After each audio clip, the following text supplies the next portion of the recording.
Hey, what's going on, guys? It's Sesh. Welcome back to the channel. In this video, we have a game rating of 2300 where we get an opening that we are unfamiliar with, manage to get through the middle game with no complications into an equal endgame, and squeeze out a win out of an otherwise equal position. So let's jump right into this, guys. We're opening the game d4 and my opponent responding e5. I think this is the England gambit, but I don't know the theory here, so I accept the gambit because if you ask me, that's a free pawn right there. So no reason not to accept as far as I can see. My opponent playing d6 to attack my pawn. And at this point, I'm not really afraid of them taking my pawn because we can drag their king out into the center. So I'm just going to develop. Engine says it's a mistake. There is something more accurate here. But overall, I think this is a fine move.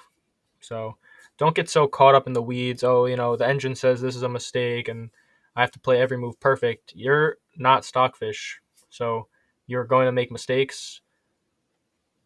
If anyone can tell me a concrete reason why developing this knight is a terrible idea, drop it down in the comments, but this is a perfectly fine move. Opponent developing their knight. Oh, yeah, also such a mistake. Guys, don't be too hard on yourselves when you're using engines for analysis. Now, just continuing our development, opponent pins my knight, and I'm going to take over the center. Now, opponent trading off immediately, which is this move is a mistake because you're helping my queen get to a more active position. I guess you're looking to win a tempo here, but you've spent 1, 2 moves to help me develop my queen. So that's fine. We take back. And yeah, opponent looking for a tempo here, but I'm going to keep my queen active. I didn't see a good way for black to attack my queen here since the light squared bishop is gone, but they play g6. Now, that does attack my queen, but it's a bit of a weakening move, and my opponent it may make sense for my opponent to fianchetto their bishop here, but you know, overall, it's kind of a weakening move, and they're not developing pieces, so I don't mind moving my queen again. And now my opponent just couldn't help themselves. Instead of fianchettoing their bishop and playing with a solid setup, they are struck with one movitis here, so they attack my queen again. But now I simply step back, and you'll never guess what my opponent does here. And it's giving it a great move, but guys, if you ask me, this is not a great move at all. Why is that? Again, you just spent 1, 2 moves developing your bishop, which, by the way, this bishop is a key defender here. For what? I didn't even move my bishop. So, okay, anyways, still a relatively equal position. Opponent developing, we develop. Now I go here. You guys should know this configuration where the bishop completely cuts off, the knight squares. So this is a good configuration to remember. Here I'm playing a little bit safe just because, my queen's out and I'm not castled yet. So now I'm going to kick away this strong knight in the center. Knight moves back. And I figured here if we trade, this would be good for me. We'll have a strong grouping of 4 pawns here, and we'll get a tempo on the knight. Obviously, we're attacking the queen, so this is not possible. I'm pretty sure the complications work out for me there. But okay, so opponent does take, we take back, they jump in, and now we're just getting ready to go into an endgame. So that's exactly what happened. Now at this point, we have nothing but rooks left on the board. So you may not like the idea of, having your king exposed in the middle.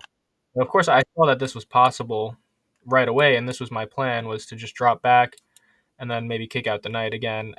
Um, and honestly, the knight is kind of running out of squares at that point, and we can attack it again and just get some development going with our pawns.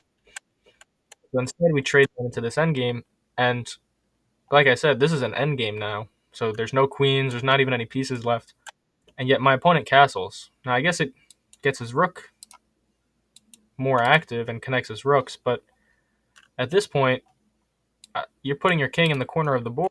I'm putting mine in the center. The king is a really important piece in the endgame, so you need to use it.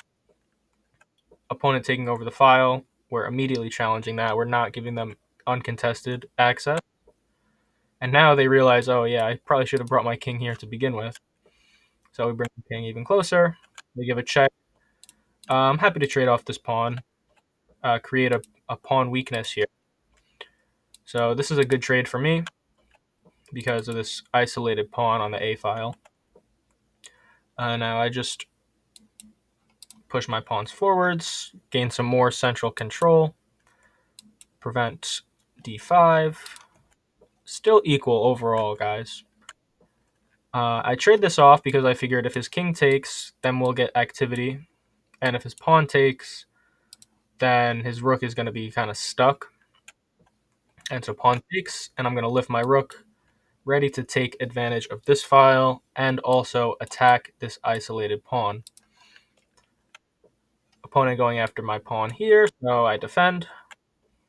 He checks, keeping my king centralized.